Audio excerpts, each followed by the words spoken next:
बहुत समय पहले, जब ब्रह्मांड अंधकार से घिरा हुआ था, तब न तो समय था, न ही आकाश और न ही कोई जीवन। केवल शून्य था, एक रहस्यमयी शक्ति जो सृष्टि की प्रतीक्षा कर रही थी। सृष्टि की शुरुआत हिंदू पौराणिक कथाओं के अनुसार भगवान विष्णु योग निद्रा में शेषनाग पर लेटे हुए थे। तभी उनके नाभि से एक सुंदर कमल प्रकट हुआ और उस कमल से ब्रह्मा जी प्रकट हुए। ब्रह्मा जी को सृष्टि की रचना का कार्य सौंपा गया। उन्होंने सबसे पहले आकाश, जल, पवन और अग्नि की रचना की। फिर उन्होंने पृथ्वी का निर्माण किया। पहले यह जल में डूबी हुई थी। तब भगवान विष्णु ने वाराह अवतार लिया और पृथ्वी को अपनी शक्ति से जल से निकालकर आकाश में स्थिर किया। उन्होंने इसे जीवों के रहने योग्य बनाया। जीवन का आरंभ पृथ्वी के बनने के बाद ब्रह्मा जी ने जीवों की रचना की।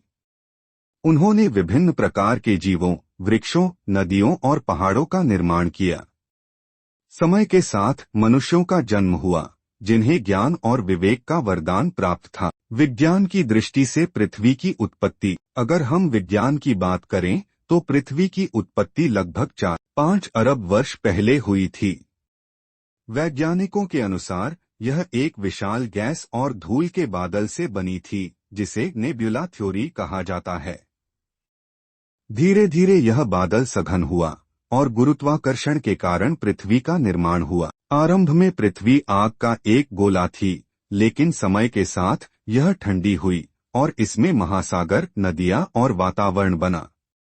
इसके बाद सूक्ष्मजीवों से जीवन का आरंभ हुआ, जो धीरे धीरे विकसित होकर पशु पक्षियों और मनुष्यों तक पहुंचा। निष्कर्ष, चाहे हम इसे पौराणिक दृष्टि से देखें या वैज्ञानिक रूप से, पृथ्वी की उत्पत्ति एक अद्भुत घटना है। यह हमारी मातृभूमि है, जो हमें जीवन और सुरक्षा प्रदान करती है। इसलिए हमें इसकी रक्षा करनी चाहिए और इसे सुंदर बनाए रखना चाहिए।